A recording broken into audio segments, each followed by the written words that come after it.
Well, we have MRC board members, making sure we had our other participants. Yeah, I've seen 3 of them, and I think Sophie's now putting them in attendees, and we'll Okay. them all now. So we need to give her a few minutes to move people around. I think we're ready. Okay. Well, very good. Well, while she's working on that, I think I'll get things started and underway. Welcome, everyone. Good afternoon. I'm Karen Fassell. I'm president of the MRC Board of Directors, and we welcome you to the latest in our series of town hall meetings to update you on news of the Hampden facility.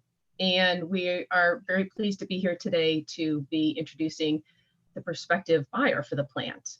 I'd like to start off with some introductions first. We have with us all but I believe one of our board members. We have Dana Wrigley, Kevin Howell, Tony Smith, who's our vice president, Bob Butler, Kathleen Conlow, our newest MRC board member, Melissa Doan, welcome, and Sophie Wilson, who's our MRC board treasurer. We also have with us our technical consultant, George Aronson of Commonwealth Resource Management Corporation, our legal counsel, Jonathan Pottle of Eaton Peabody, and our esteemed executive director, Mike Carroll. So thank you all very much for participating in this. I would like our audience to know that given the number of people that we have participating in the structure of the town hall, we'll be moving, I believe, most of the board off to attendees so that you can have better view of the folks that are actively participating in this town hall on the screen, but they will be in attendance. Let's see, we have, first up, I'll be finishing up these introductions and the welcome. I'll be handing it off to Mike Carroll, who will be giving a little bit of an update on where we are and what's coming up. He will also then introduce our prospective buyer and hand it off to that company for them to give a little presentation. When that wraps up, we'll be going to a question and answer session. We will be doing it a little different than we've done in previous town halls. We'll be asking folks to raise their hand if you'd like to speak, and then we'll be giving you an opportunity to ask your question. It will be responded to, and then we'll be moving on. I would like to just let folks know that we are time limited today to 45 minutes. So we'll be making sure people's comments and questions are concise so we can get through as many of the questions as we have time to get through. We will have future opportunities to do more of this, get to know you and ask questions as we continue our way through the sale, the plant purchase process. And just a reminder too, that we've actually usurped the MRC Finance Committee meeting. It was supposed to be today at 1 o'clock right now, but given the fact that we had this exciting news we wanted to share, we're taking over that slot for this town hall. So after this meeting at 1:45, we will be moving into the regularly scheduled Finance Committee meeting of the MRC Finance Committee. So with that, I just would like to reiterate to say that we're very excited to have this opportunity today to introduce the prospective buyer of the Hampden waste processing facility. And we think you'll be excited too. We've been working with these folks now for the last several weeks, and we've been increasingly impressed with their commitment and enthusiasm and resources. And we're excited that we're able to share this news with you today. And with that, I'll turn it over to you, Mike, for your update. Thank you, Karen. And I'm just going to wait because Sophie has a PowerPoint I believe she's going to try to put up.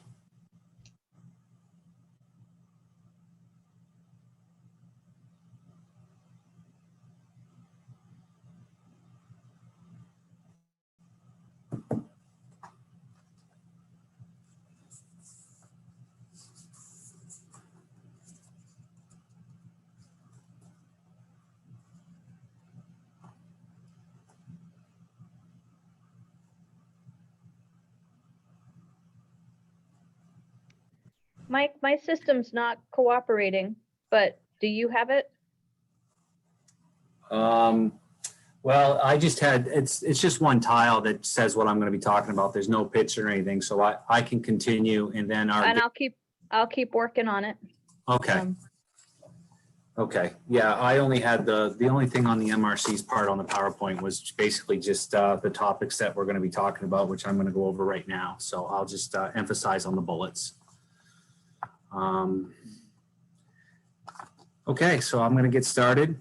Thank you, Karen, and I also want to thank all the attendees and the panelists for taking the time to be here.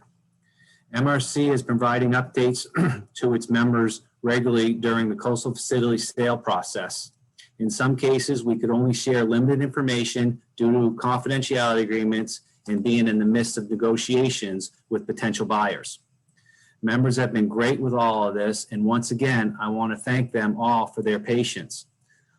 Although it's unfortunate, this process has proven 115 voices are definitely stronger than one, and I feel this has been proven a significant asset during the negotiation process. So let's begin. I will start with generally high-level recap. In late August, early September of 2020, the MRC worked with Receiver to develop an investor questionnaire and sent it to all 7 potential buyers who submitted letters of interest in purchasing or investing into the coastal resource facility. The questionnaire required prospective buyers to provide information such as their financial capabilities and how they propose to structure a deal. Come November, the receiver shares the final 3 potential buyer proposals with the MRC. Bondholder trustee explains to the MRC how they would like to proceed with their 3 proposals. The trustee also shares their picks from the first choice to the last.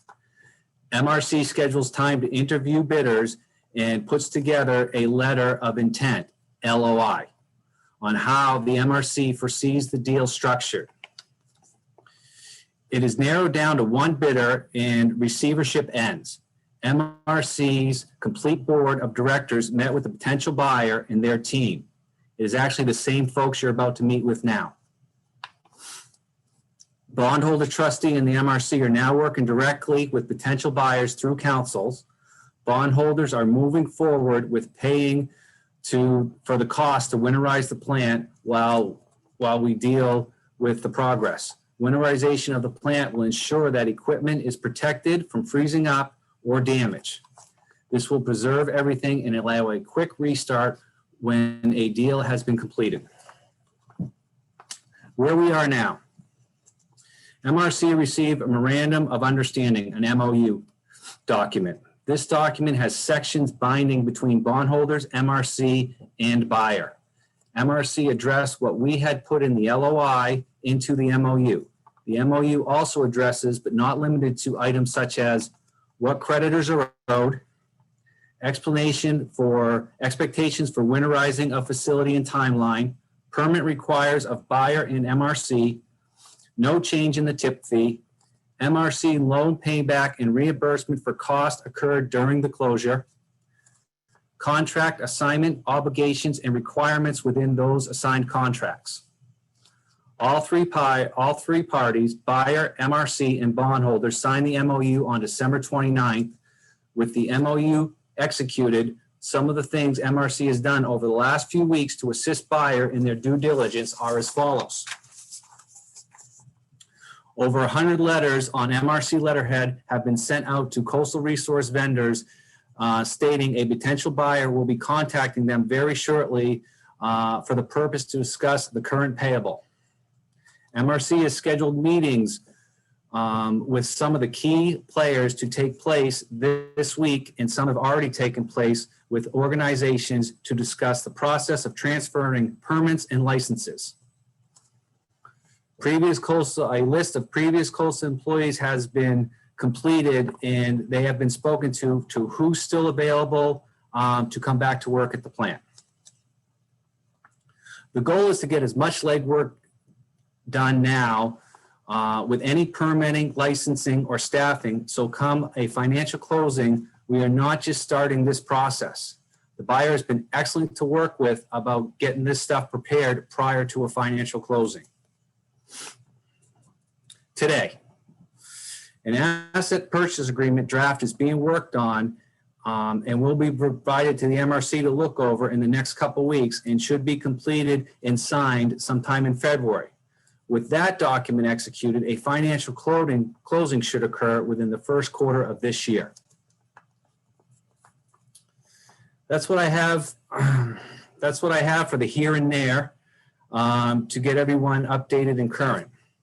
I would like now to turn it over to Rob Van Naarden and his team to provide the MRC members with a presentation. I want to remind everybody, we will have a Q&A with Rob and his team, but this purchase is still in negotiations. So we may not be able to answer all your questions at this time. Thank you once again, everybody, and I'll turn it over to Mr. Van Naarden. Rob?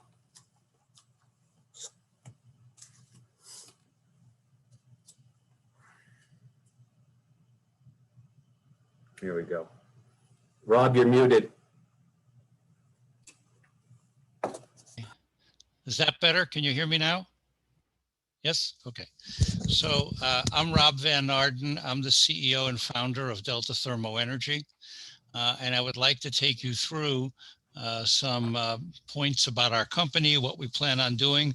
We're very excited about this opportunity, not only to bring this facility back online, but also to do what is important for us, and that is work out a way to both environmentally and financially sound way of handling the waste and get all the communities, the 115, back online and making sure that nothing goes to a landfill or an incinerator going forward.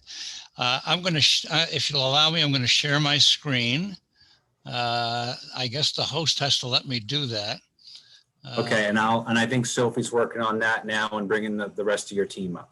I would appreciate that very much, and I'll introduce the team in a moment. So I'm trying to, oh, okay, I think I've got it. Okay. So There we go. I think that's good. I don't know why it's not. I think you need to click on slideshow right at the top there on the menu bar, Rob. Where's slideshow? I never, oh, let's try that. Okay. From the beginning. Okay. All right. So here we are. Hopefully, can everybody see that? Yes? Yes. Okay. So before I tell you who we are, let me tell you of the people that are online with us, and although you may not be able to see them all.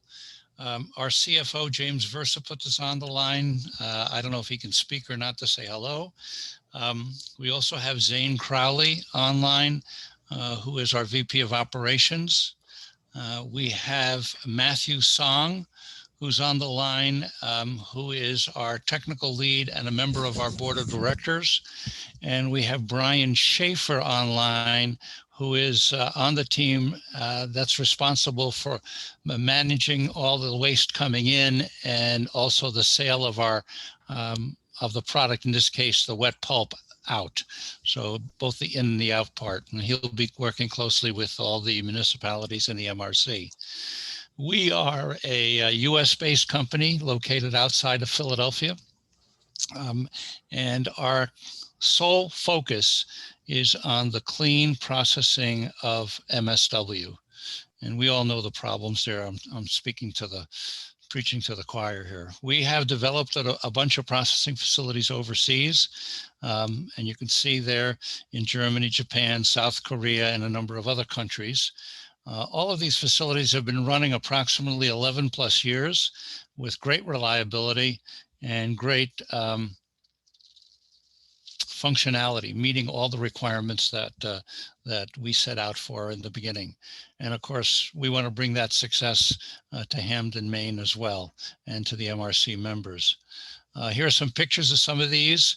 I'll just point them out with my cursor. Hopefully you can see that. Can you see I hate to interrupt, but I'm wondering if you might be able to get it so the slides fill the screen. Right now we're seeing both the current slide and the preview of the next slide. So it's not quite, so we can see the Uh, pictures a little better. Let me see how I can do that. Maybe up in display settings.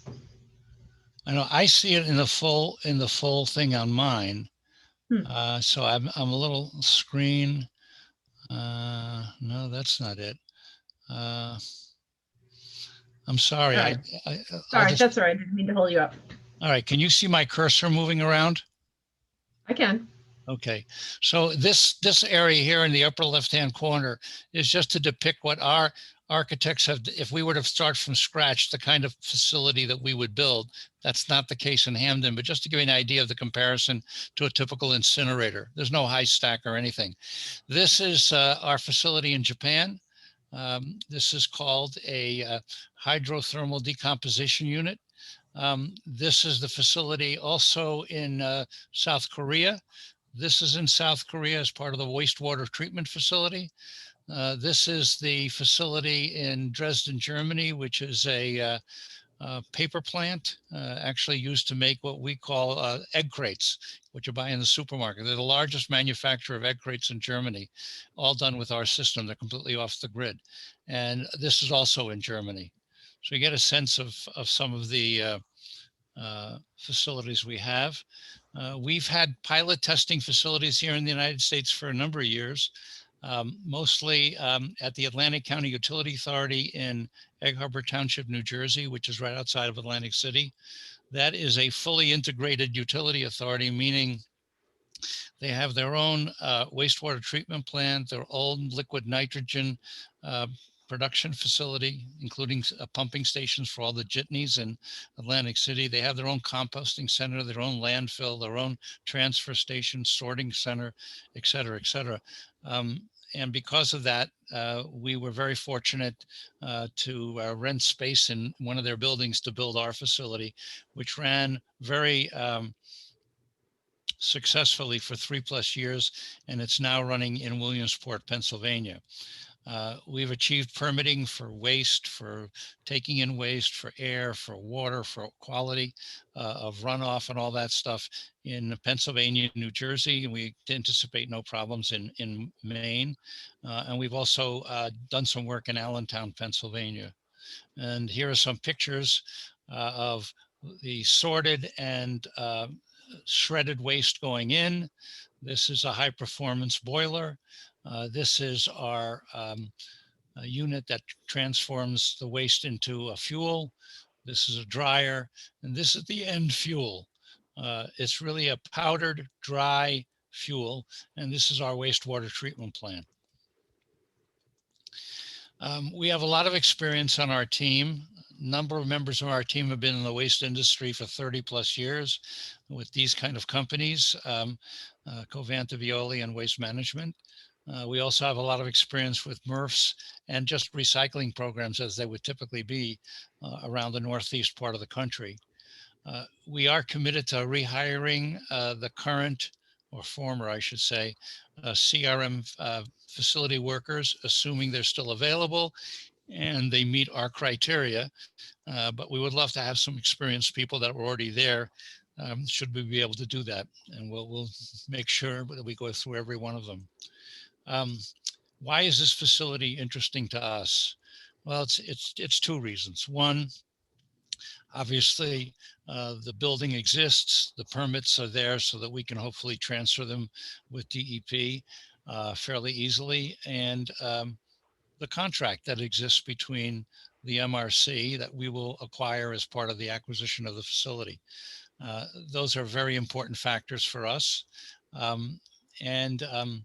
What we're going to do next is obviously meet yourselves as well as some of the suppliers. We've been working through this huge list of payables that are outstanding to try to do the right thing with these business partners and so forth to make sure that they get paid.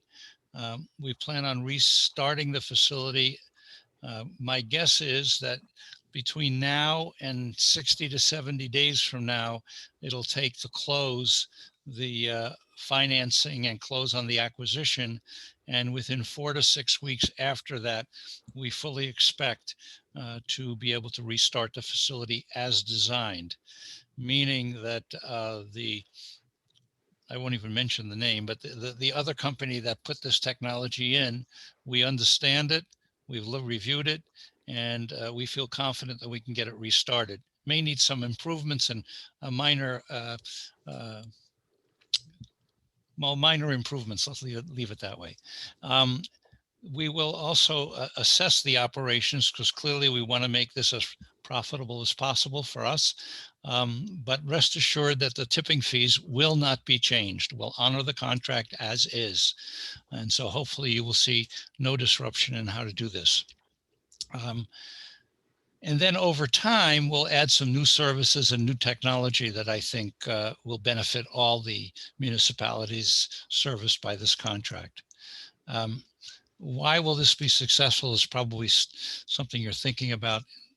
In the end, I don't care what the technology is or what the opportunity is. Success always lies in experience and the people. We have an exceptional team of people. We have about 10 full-time employees, some of which I mentioned that are on the line here. And we also have a whole series of various outsourced companies we use for engineering, architecture, all kinds of things, and permitting. Although we, as much as possible going forward in Maine, we will use local companies for those kind of functions. We will have on-site management without question, 24/7 in the area, hopefully living in Hampden, but we'll see about that. And we have access to lots of capital, not only for closing the acquisition, but also for capital improvements, some of which will be needed immediately, some will come a little later. So I actually have already said this, but 30 to 60 days after closing, we'll get the plant operational again. I see nothing that will stand on our way to do that. 6 months thereafter, we'll look at some improvements that need to be made. I'll give you one example that we will do almost immediately upon acquisition. While we're working on getting the plant going, is we need to install either a bridge or overhead crane in the facility to better service all the equipment that's in there, and make it easier for the people that are working there. That's essential. We have to do that right away. And so we'll look for some technology improvements as well. And then maybe a year later, we'll start adding some services for the benefit of the members, while always keeping you informed. I would hope that as we move forward, that what I call, we've done it in other facilities, call a citizens advisory board. We would hope that we would have regular meetings, maybe monthly, with the MRC, with the municipalities, much like this, to give you an update on where we are. I think that's essential. You'll have questions. We'll hopefully have answers. And there's no question that we want to service this contract exactly as stated. And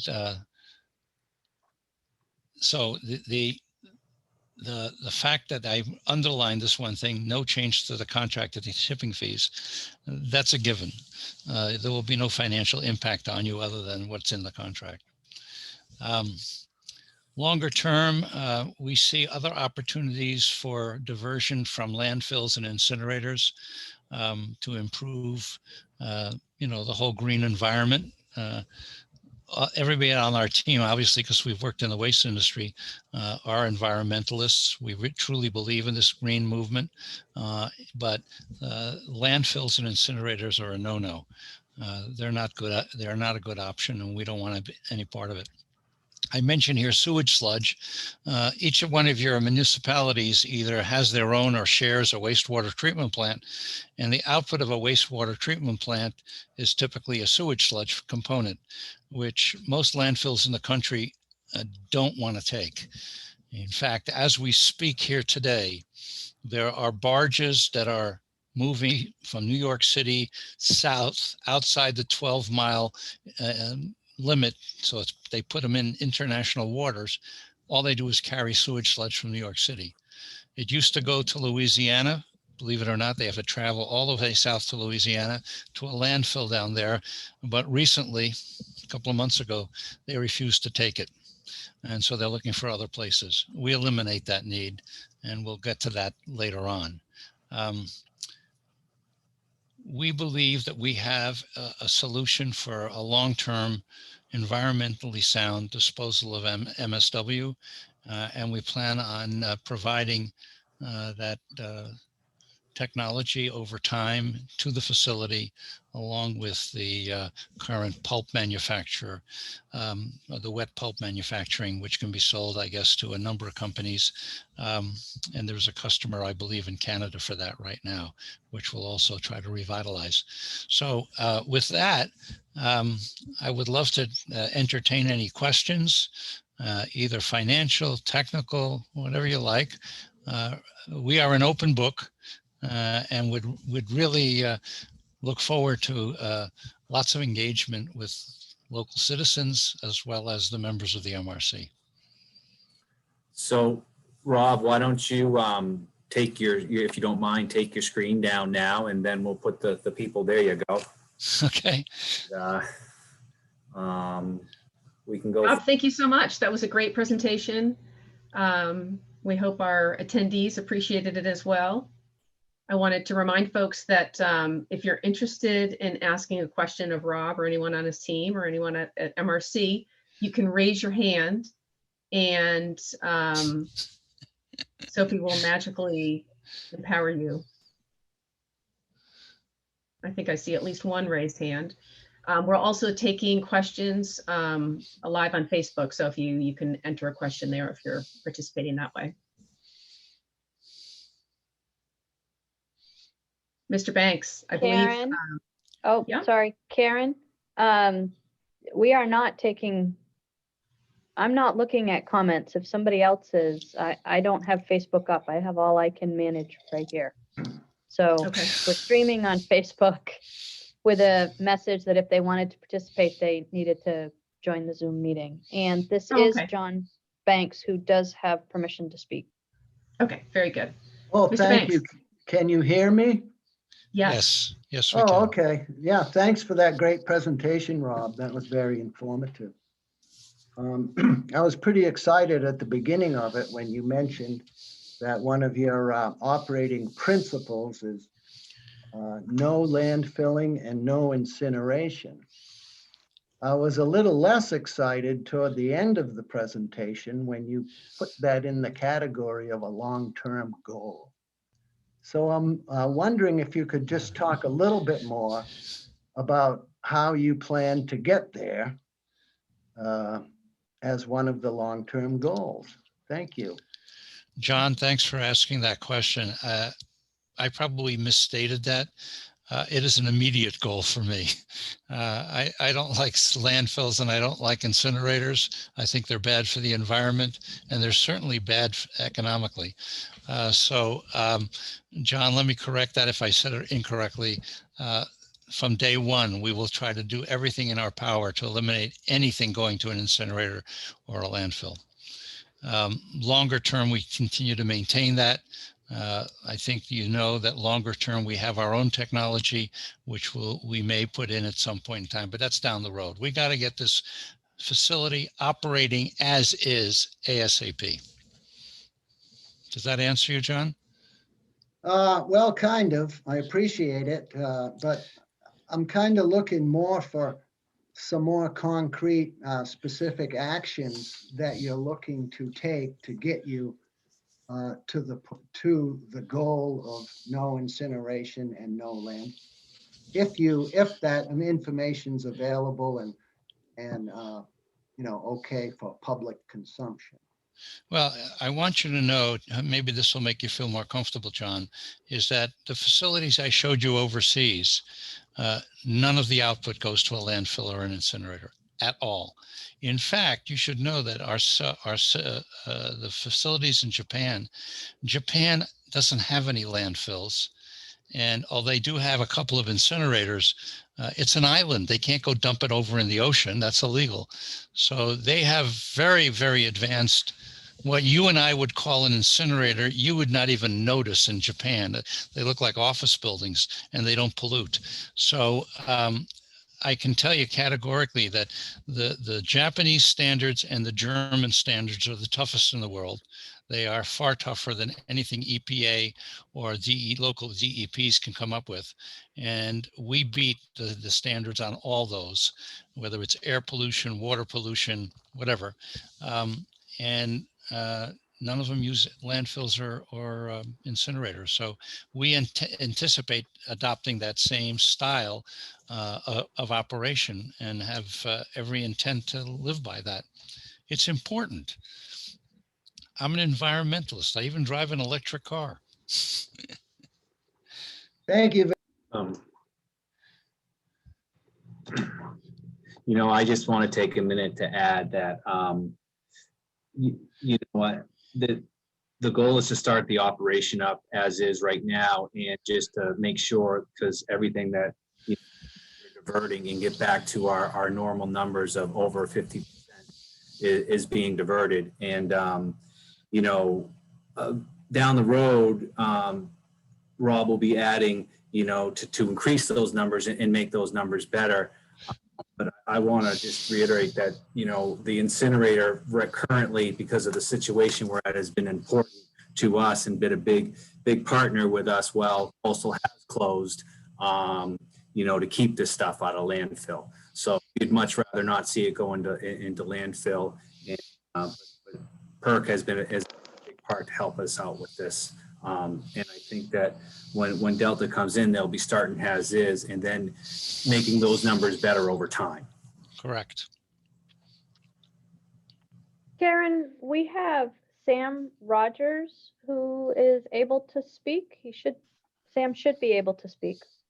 Great. Yeah, I'm here. I hope you guys can hear me. Yeah. I definitely probably missed this in the beginning, but you know, Mike or Rob, if you don't mind just talking about the partnership. You know, obviously there was some other applicants here, potential buyers. If you don't mind, Rob, first with you, you know, why did you want to bring, you know, your company here to Maine? And again, I apologize if this was already addressed earlier. Sam, we did address it earlier. For us, look, Maine is a reasonably rural state where people are very concerned about the environment. That is very appealing to us.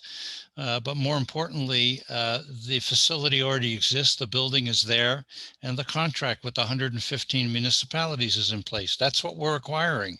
And that saves us a ton of time and makes sure that the initial focus and the immediate focus is to restart the facility as it was designed, which we understand at this point and feel confident that we can get it going within 4 to 6 weeks. Does that answer your question, Sam? Yes, thank you. And again, Mike, maybe this is a good question for you, but obviously when the facility shut down, the waste was being relocated to PERC and landfills. And is a similar kind of contingency plan in place now? Or what would be, you know, if an event does happen where the facility cannot be receiving waste, what's kind of backup plan? I can, let me, if I may, Mike, every facility that processes waste has to have contingency plans. Yes. For a whole variety of reasons. Most important, yes, something could happen and the facility goes down for whatever reason, or goes to 50% capacity. You know, these things happen, but more importantly, it happens when you need to do preventative maintenance on an ongoing basis. If preventative maintenance is done right, it's done throughout the year without effect to the operations. But we all know that certain times there are pieces of equipment that need longer maintenance than we would like. And so we have to have diversion contracts in place, both with haulers, with landfills, and with incinerators to be a backup just in case. It's a contingency. Every facility requires it. We would be no different. Yes, that is correct. Thank you both. I appreciate it. So Karen, we have a question from Charlie Eicher, and I mispronounced his last name. I apologize for that. But it is, what role may Fiberite play when Delta buys and reopens it? Do you want me to take that one, Rob? If you'd like, sure. Yeah. So we're in the process of the due diligence, And with that hasn't all been figured out yet. Rob's team's been going through the facility and looking, the facility's broken up into different parts, your front end and your wet end. So this is just an early process, and not everything or all the logistics have been worked out at this point.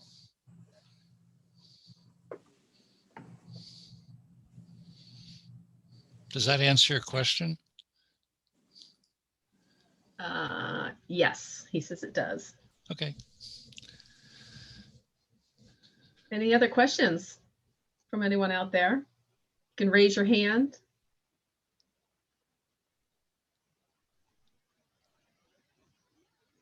Got one. Oh, Sam Rogers has another question. Sam, I believe you're with one of the news channels. Hopefully we'll see if he comes back in. There he is. Yep, sorry, completely forgot to ask this earlier. I'm with News Center Maine, but the last thing I wanted to ask, job-wise, I know you mentioned, Rob, about potentially bringing some other facility workers back. How many jobs in total will this plant create here for Mainers? Very good question, Sam. I don't have a complete count. Mike would know better what the total count was when it first operated. I anticipate there are two phases how I look at it. How much manpower is needed to get the thing up and running, and then how many full-time equivalents or FTEs is required to run the facility on an ongoing basis. In the beginning, I think we're going to probably have to have on a manufacturing, meaning putting the pieces back together, changing some layouts, adding a little bit of equipment, like I mentioned, that crane. That probably is going to take about 30, 35 people. And then long-term on FTE basis, it all depends on how we run the facility. Zane, who's on the line here, could probably answer that better. But my guess is it will depend on whether we do 12-hour or 8-hour shifts, whether we run 3 shifts a day or 2 shifts a day, depending on how we rotate the people. And a lot of that has to do with the desires of the people that we hire in the plant. Some areas people like to work 12-hour days for 4 days, other like 8-hour days for 5 days. It all depends. But I think total to run the facility as is and with the potential improvements is probably around 30 people, 32 people. FTEs, full-time equivalents. And Rob, just to be clear, that's only for one shift. As you add more shifts, that would increase, correct? Oh yeah, that's exactly right. That's exactly right. Yeah. By the way, if there's any question, we plan on running this facility 24/7, 365. With out of that 365, we plan on, correct me if I'm wrong, Zane, but I believe there's 15 to 20 days that are set aside for maintenance. And that doesn't mean you shut down for a day. It means it's the equivalent of 20 days over the course of a whole year.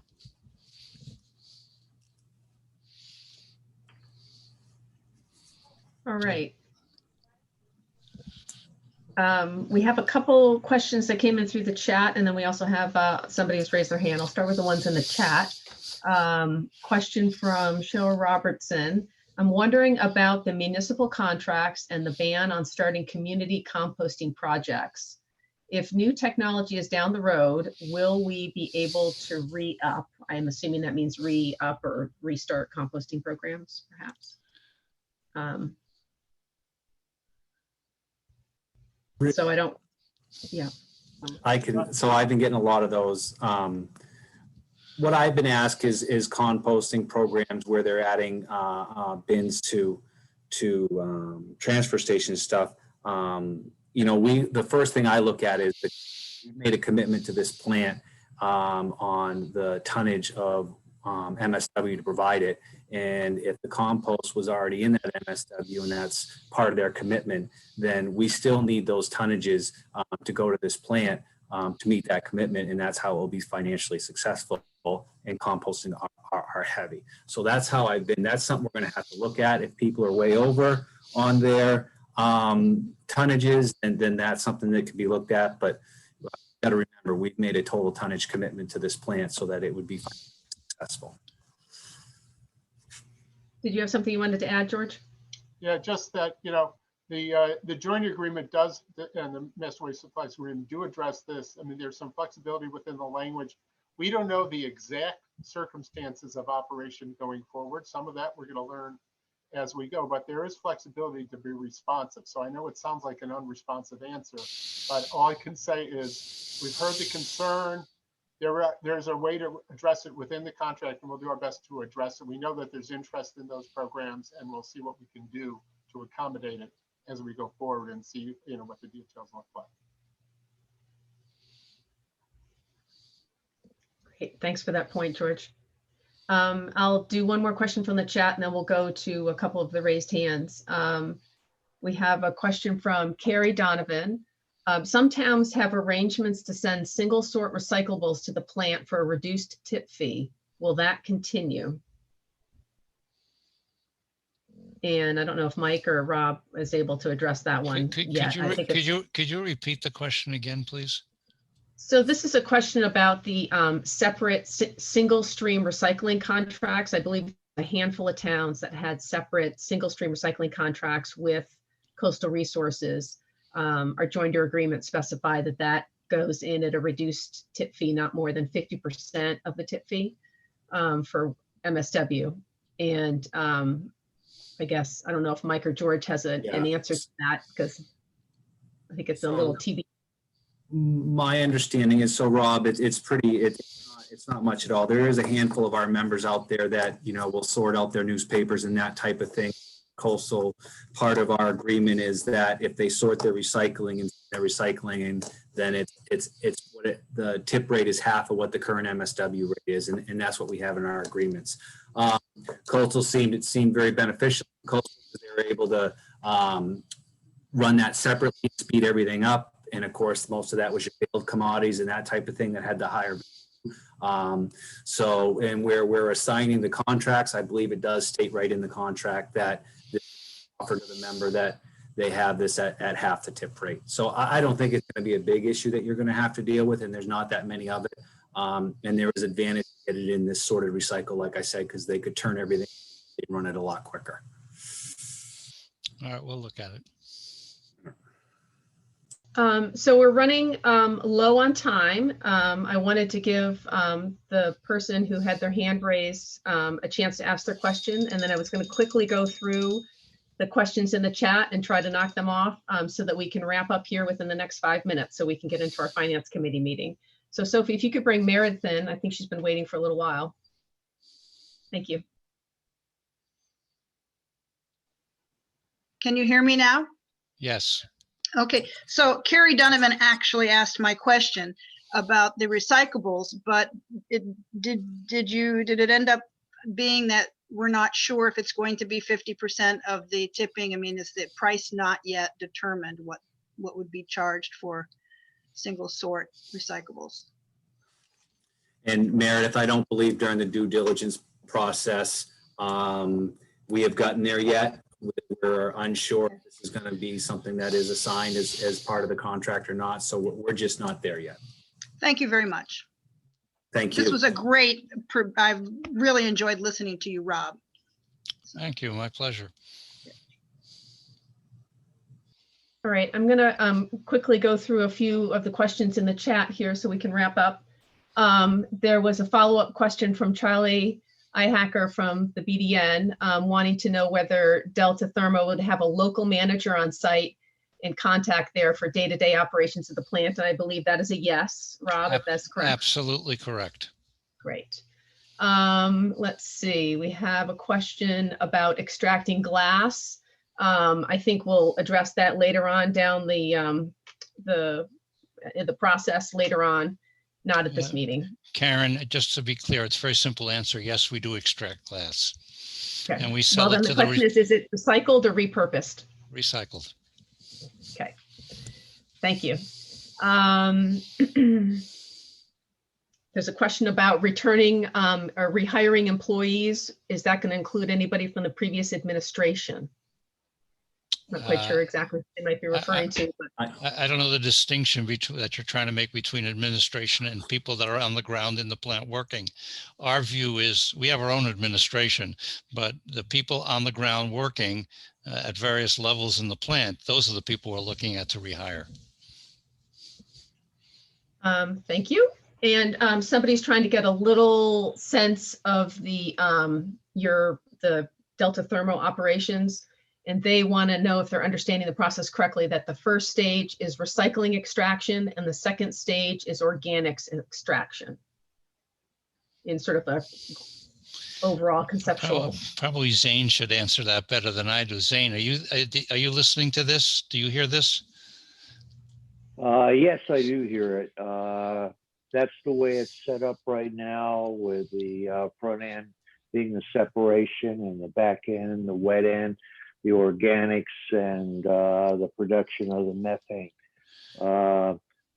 The actual capture of the methane gas so that it can be usable either for sale or for use within the plant.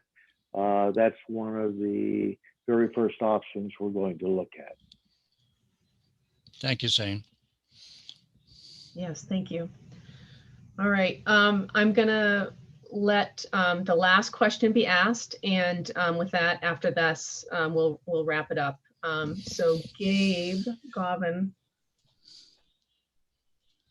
I believe you're on. Yeah, can you all hear me? Yes. Yeah. All right, fantastic. Hi. So I just had a question. You've expressed a few times here that the first initial goal is to get everything up and running and operating as designed, which is Correct. a great first step. However, historically, this facility has had some issues with permitting from DEP, as far as just taking a little time. Have you had any sort of assurances from the state that these would carry over to the new operators? Just a concern as far as, startup. I can take that one, Rob. Okay. MRC is listed on the current permits, or most of the permits. We've already met with DEP. We've already done an introduction with DEP, and we've been assured that as long as the vetting process goes fine on financial capabilities in operations, which we don't see an issue with Delta Thermo, then the permits will be transferable and they will happen in a timely manner. They should be available if we get working on them at closing or close to the closing date, as long as we start on them quickly, which the process has already started. Fantastic. Thank you. Great, thanks, Mike. With that, I think we have reached our time limit here. Rob, would you like to make a closing statement? Okay, thank you so much, Karen. Welcome. Just to follow up on what Gabe asked about the DEP, I can tell you categorically, and this makes me feel very good about this whole process. Mike and the MRC management team, or board of directors, I should say, have been incredibly cooperative with us.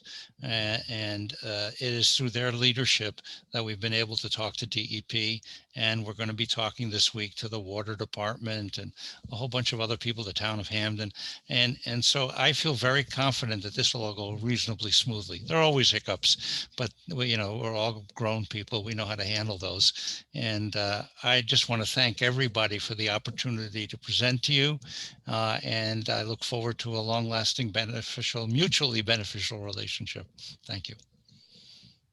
Well, I will echo those sentiments, Rob. We're very pleased with how things are progressing, and we've enjoyed working with you so far and look forward to continuing to do so through the close and into the future, into a long and profitable future for all of us. So, exactly. Mike, is there anything you'd like to say to wrap it up? No, I just want to, like I said, I want to thank everybody for their patience. We are doing everything we can in the background, trying to assist in any way we can with the due diligence. So things are happening in a timely manner. And once again, I can't stress, I don't think we would have gotten this far without the 115 voices that we have behind us.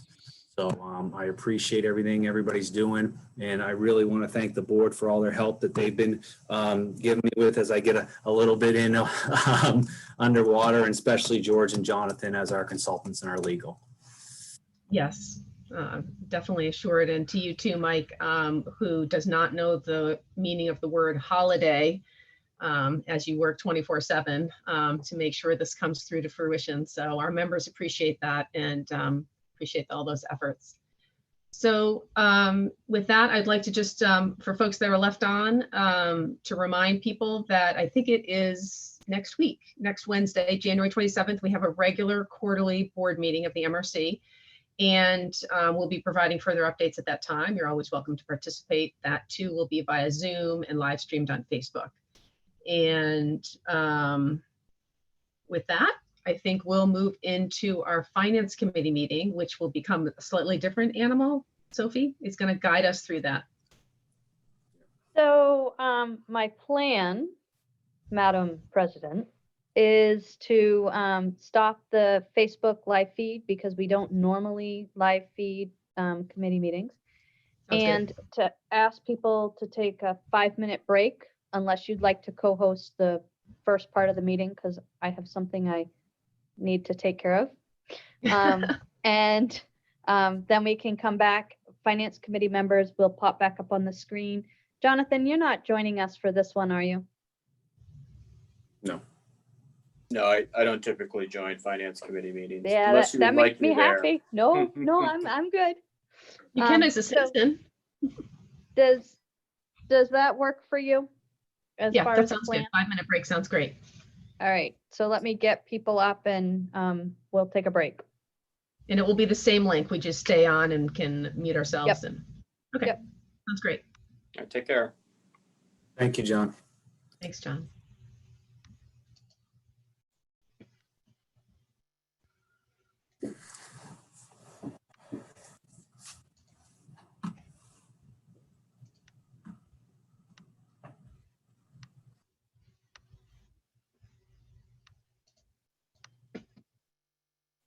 Like magic, Sophie. You're talented, Sophie. A multitasker.